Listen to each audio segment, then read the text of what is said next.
Hello, welcome back to my channel. അപ്പോൾ നമ്മളിന്ന് sello tape ഇല്ലാതെ എങ്ങനെ സ്റ്റിക്കേഴ്സ് ആക്കാൻ നോക്കാം. ഒരു ഫ്രണ്ടിന് ഗിഫ്റ്റ് കൊടുക്കാൻ വേണ്ടിയിട്ടാണ് ഞാൻ ഈ സ്റ്റിക്കേഴ്സ് ഉണ്ടാക്കുന്നത്. വളരെ സിമ്പിളായിട്ടുള്ള ഐഡിയ ആണ്. എൻ്റെ കയ്യിൽ കുറേ ബട്ടർ പേപ്പേഴ്സ് ഇരുന്നപ്പം അത് വെച്ചൊരു ഐഡിയ ചെയ്യാമെന്ന് വിചാരിച്ചു. എങ്ങനെ ഉണ്ടാക്കുന്നതെന്ന് നോക്കിയാലോ.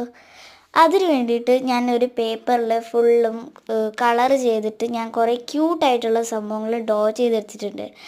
അപ്പം നമ്മൾ ബട്ടർ പേപ്പർ എടുത്ത് ആ ഡ്രോ ചെയ്ത എല്ലാത്തിൻ്റെയും മേലെ സാധാരണ ഫെവിക്കോൾ, ആ ഒരു ഫെവിക്കോൾ എടുത്തിട്ട് നമ്മൾ ആ ബട്ടർ പേപ്പറിൻ്റെ ഒരു സ്മൂത്തായിട്ടുള്ളൊരു ഭാഗം ഉണ്ടാവില്ലേ, അതിൻ്റെ ഭാഗത്ത് തന്നെ ഒട്ടിച്ചു കൊടുക്കുക.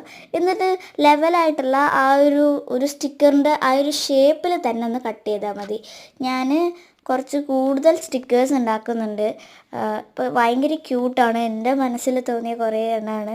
ആവക്കാഡോ, പാണ്ട, ട്രീ, നല്ല ക്യൂട്ട് പാണ്ടയും ഫ്രൂട്ട്സൊക്കെയാണ്. ഇതാണ് എൻ്റെ ഫ്രണ്ടിൻ്റെ പേര്. സ്പൈഡർമാൻ ഭയങ്കര ഇഷ്ടമായതുകൊണ്ട് ഞാൻ സ്പൈഡർമാൻ്റെ ആ ഒരു ഇതും ഉണ്ടാക്കിയിട്ടുണ്ടായിരുന്നു.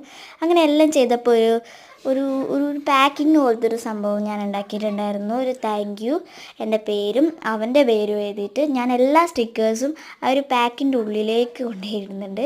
എല്ലാം പാക്കിൻ്റെ ഉള്ളിലിട്ടിട്ട് സാധാരണ ഫെവിക്കോൾ കൊണ്ട് അത് ഒട്ടിക്കണം. ഇതിൻ്റെ അൺബോക്സിങ് വീഡിയോ ഈ ഒരു ഷോർട്സ് തന്നെയാണ് കേട്ടോ. ഈ ഒരു ഷോർട്സ് തന്നെയാണ് അതിൻ്റെ അൺബോക്സിങ് വീഡിയോ ഉള്ളത്. അവൻ തന്നെയാണ് ഇത് അൺബോക്സ് ചെയ്യുന്നത്. അങ്ങ് ദൂരെയുള്ളൊന്നും അല്ലല്ലോ, എൻ്റെ വീട്ടിൻ്റെ അടുത്തുള്ള എൻ്റെ ഒരു ഫ്രണ്ട്. അപ്പോൾ എൻ്റെ കയ്യിലുള്ളൊരു സ്റ്റിക്കറും ഞാൻ ഇതിൻ്റെ പുറത്ത് ഒട്ടിച്ച് കൊടുക്കുന്നുണ്ടായിരുന്നു. ഇനി നമുക്ക് ഇവനെയും കൊണ്ട് അൺബോക്സ് ചെയ്യിപ്പിക്കണം. നല്ല സംഭവം റെഡി ആയിട്ടുണ്ട്. അവർ കളിക്കുകയാണ്. ഓ, നിൽക്ക് എന്നാ ഇത് അൺബോക്സ് ചെയ്താൽ മതി. അത് അൺബോക്സ് ചെയ്താടാ. ഇവിടെ കയറാ, ഇവിടെ മേലെ കയറി.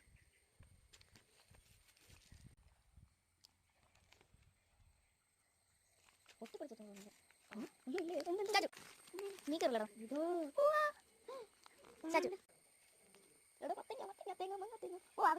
പേപ്പർ വിളിക്കണോ ആണെങ്കിൽ?